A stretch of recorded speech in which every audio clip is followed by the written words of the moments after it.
Good day and welcome to the Ministry of Tourism special interview program, Tourism One-on-One, where we explore topical issues affecting our tourism sector following its record post-pandemic recovery.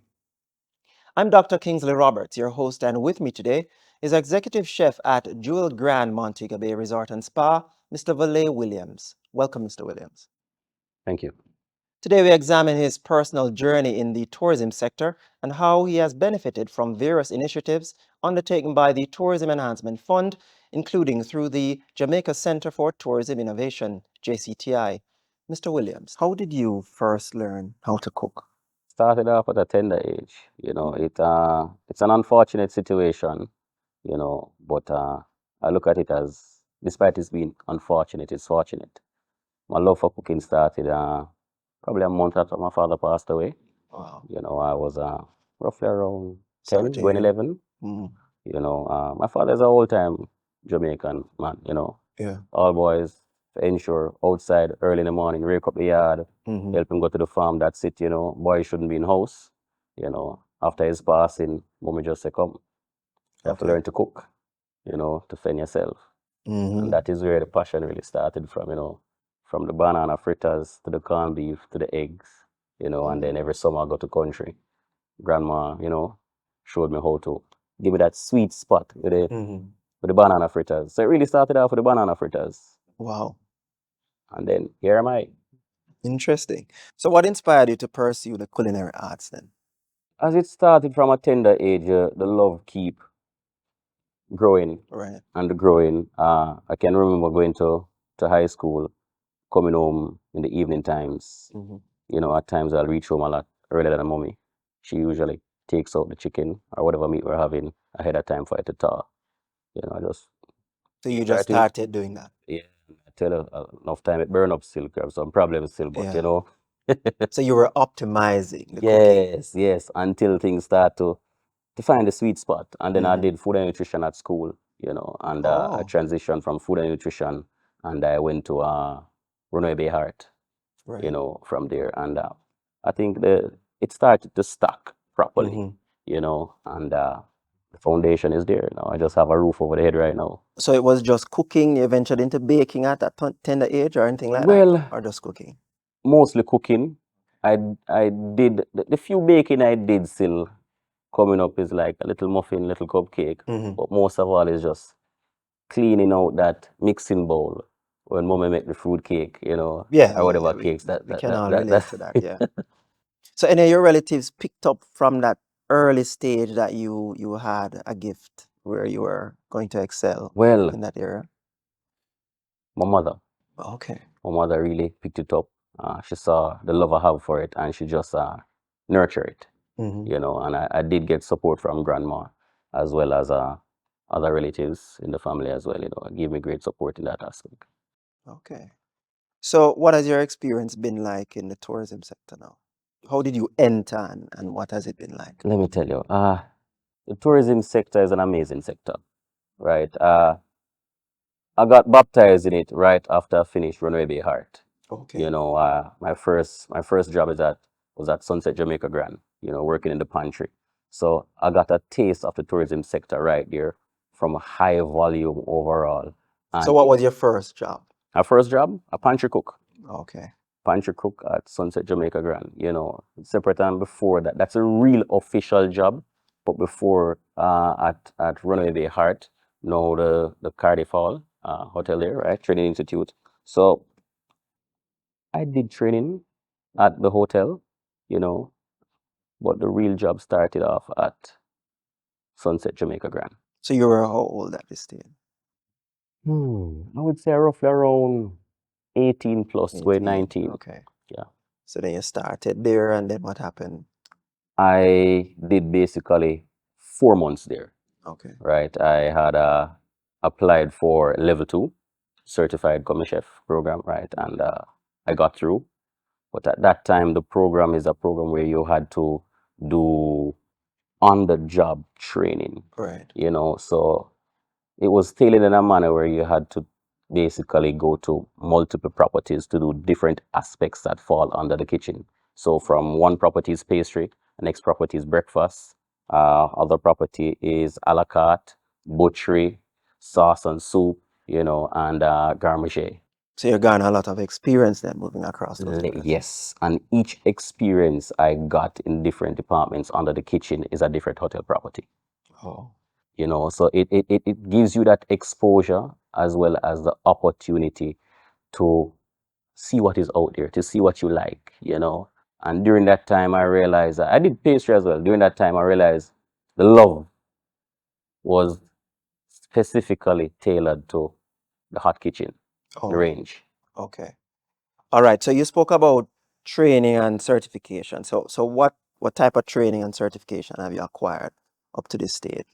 I'm certified through the Heart Trust NTA, Right. right, from levels 1, 2, and 3, right? And they did a joint program with the Culinary Institute of America, right? Okay. That has Pro Chef 1, Pro Chef 2, and Pro Chef 3. Pro Chef 3 is basically in line with a certification as an executive chef, right? Almost matched or equate to a degree, right? A Okay. bachelor's degree, right? And from that now, I basically did a program through the Ministry of Tourism, Right. sous chef through the American Culinary Federation. That's through JCTI. Yes, that's through JCTI. So how long was that program? That program, I would say it lasted probably around, I think around 4 to 6 months. Yeah, it's intense. What was it like? It was intense, it was intense because at the time I was in the industry, Right. working full time at Moon Palace, a large operation. Okay. So to find time to go to classes, study, and run an operation, had to make ends meet, right? So it's very challenging, but was fun. So you had the classes when on weekends? How Yes, you classes manage it? were specifically on weekends, right? Saturdays, right? Our point of meeting was basically at the Cardiff Hotel in Runaway Bay, right? And that's where we basically met with our instructor. And we go through the guidelines and handouts and just have our class. Their classes last roughly around, I would say around 4 to 5 hours.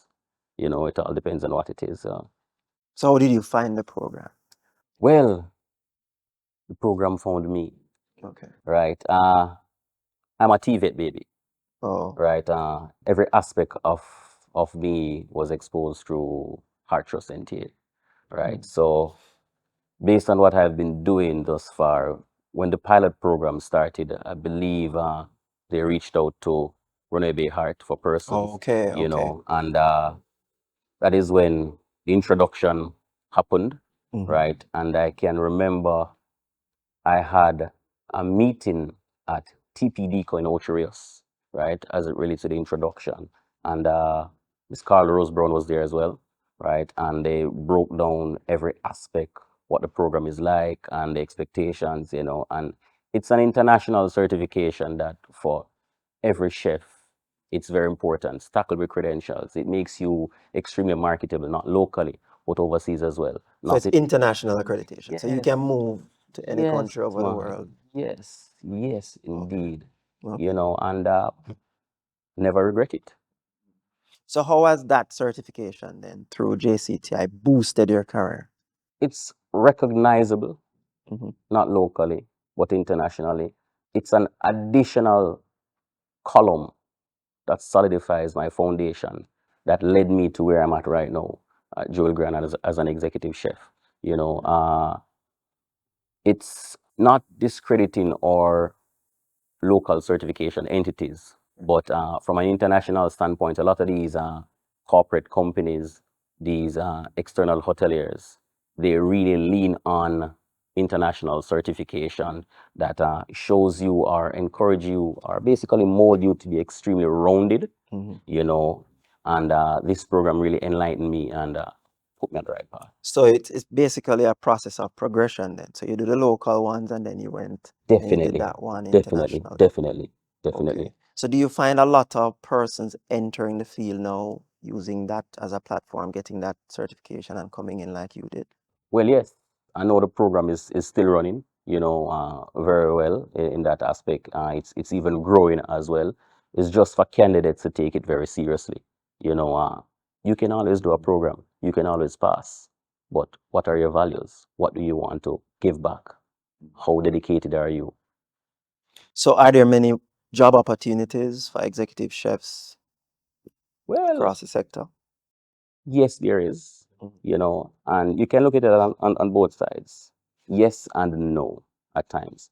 You know, why no? It's a lot of times when you have persons find themselves in an executive chef position, they don't tend to leave readily. So you stay for a while. Stay for a while. Okay. You really stay for a while, right? Because for an executive chef to basically leave a solid impact and a mark on a property, you basically have to give yourself roughly around 4 to 5 years. You have some persons who decide to stay longer because depends on the company. If the company morals and values and mission is in line with yours as an individual, as a professional, you will give a longer lasting tenure. Where I said yes, it's just for persons to find their niche, what they want, be focused, be driven. Because to be an executive chef, there are different levels of executive chefs. Oh, really? Yes. An executive chef for a restaurant versus an executive chef for a hotel operation versus an executive chef for a villa. It's two levels of. So how many levels do you have? Well, theoretically, it's one level. Right. But from an operational standpoint, Oh, it's you're talking multiple about levels. the extent of the operation. Definitely, Oh, definitely. okay. Managing people, managing food, managing processes, finding solutions, and all of these things. It's basically based on your experience, your knowledge, your initiative, Right. and the mindset to take risk. So with new properties opening, so you'll have more opportunities for young people to enter, Definitely, take up those definitely. positions. I can say right now, without a shadow of a doubt, the tourism sector in Jamaica, it's booming, right? If persons take the time out to just travel the north coast, head towards the west side, you'll see a lot of hotels, coming on board. Recently, I think 2 weeks ago, it came out in the paper where Moon Palace is expanding, going to Montego Bay. We have the Hard Rock Cafe that is basically being built right now in Montego Bay, Lilliput. Then we have the recently opened Princess, all the way in west that side there. So It's you have coming up. so many properties A coming lot on of stream. properties coming, a lot of rooms, a lot of opportunities as chefs there, and then of course you do have Playa, which is a company I represent as well. We have Jewel Grande that falls under Playa. We have Hyatt, Ziva, and Zilara.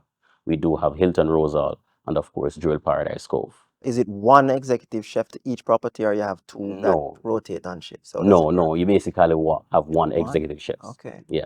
The executive chef is supported by the executive sous chef. It depends on the hierarchy of the operation. You can have an executive sous chef, junior executive sous chef, or senior sous chef, chef de cuisine, and it goes right down to our chef de partie. Okay. All right, great. Thank you. Yes, it's a pleasure. That brings us to the end of our program. Thanks for joining us today, Mr. Williams. Thanks to our viewers for tuning in.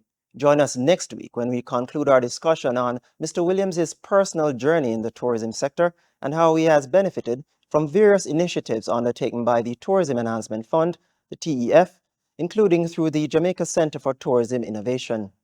Take care and see you soon.